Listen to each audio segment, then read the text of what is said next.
Zoé, votre capsule d'exhortation hebdomadaire pour une vie abondante en Christ. Zoé, une vie abondante en Christ. Bonjour la famille, bonjour peuple de Dieu. C'est avec joie que nous vous retrouvons encore une fois aujourd'hui. Paix et la grâce de Dieu soit avec vous. Shalom, c'est Joël Emmanuel de Family First. On vous apporte la parole à travers Zoé, la vie en abondance. Que la paix et la joie de l'Éternel soient avec vous. Amen. Et aujourd'hui, c'est notre dernière capsule sur le thème de comment persévérer dans l'amour.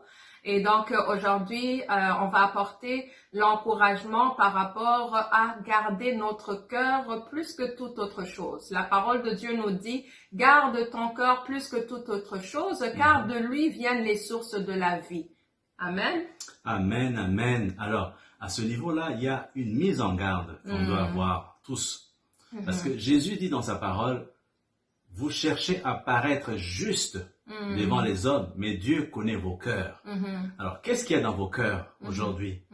Est-ce qu'il y a la rancune? Est-ce qu'il y a la colère? Est-ce qu'il y a le manque de pardon? Est-ce qu'il y a la tristesse? Qu'est-ce qui se passe dans votre cœur, même si vous voulez paraître différent?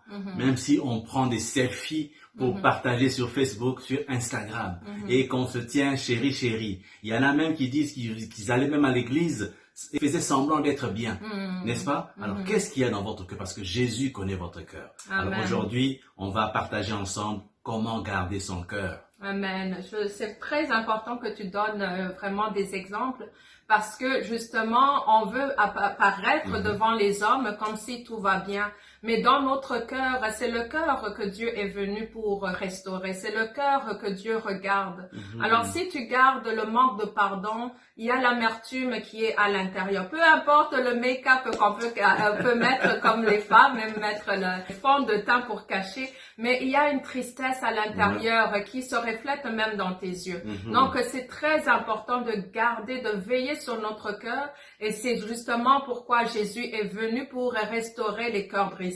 Dans la parole de Dieu, ça dit aussi qu'il guérit ceux qui ont le cœur brisé et ils pensent leurs blessures. Alors ne gardez pas l'amertume, ne garde pas des choses qui t'empêchent de vivre la vie en abondance que Jésus a donnée sur la croix. Et c'est pour cela qu'il faut pardonner. Avant toute chose, il faut pardonner. Oui, nous pouvons nous faire du mal mutuellement, mais c'est parce que aussi peut-être l'autre est encore en cheminement de guérison. Il a encore des blessures à l'intérieur et c'est ce pardon qui va nous amener que l'eau vive, le Saint-Esprit va commencer à nous guérir et afin que nous puissions vraiment refléter ce qui est à l'intérieur et que ça se reflète extérieurement. Amen.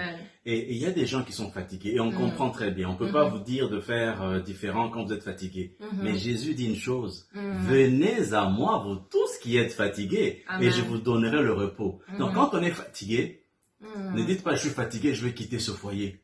Ne dites pas je suis fatigué, j'en ai marre. Ne dites pas je suis fatigué, venez déposer vos fardeaux à Jésus. C'est lui qui prend les fardeaux, c'est lui qui guérit les blessés. Et c'est lui qui pense les blessures.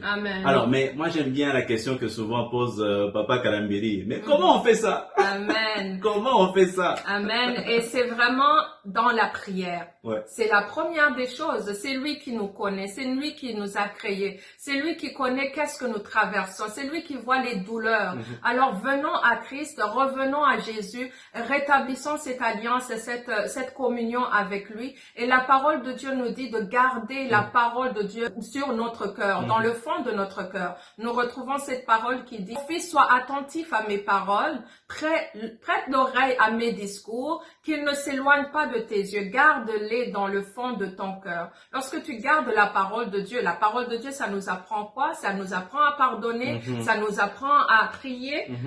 Lorsque tu gardes cette communion avec Christ, ça va t'aider à ton cœur à être soulagé, à être restauré. Et après, tu as la patience envers l'autre, tu as la compassion de ce que l'autre vit. Parce que si l'autre te fait du mal, c'est que d'une part, il s'est dévié du chemin. Donc, il faut prier pour lui. C'est là où nous voulons apporter à comment garder notre cœur plus que toute autre chose. Comment garder notre cœur? Un autre élément important, parce que le cœur, c'est l'état de notre âme, en fait. Le cœur, vous le savez, Amen. le cœur au niveau physique, c'est quelque chose de très central. Quand le cœur ne bat plus, ça pose un problème. Quand on est triste, ça bat très fort. Quand on est amoureux, ça bat très fort. Quand on est en colère, ça augmente. Donc, le cœur physique, mais aussi il y a le cœur de l'âme, le cœur spirituel. Alors, car c'est de l'abondance du cœur que la bouche parle. Matthieu Amen. 12, 33. Amen. Quand tu sors, il faut faire très attention à sa bouche.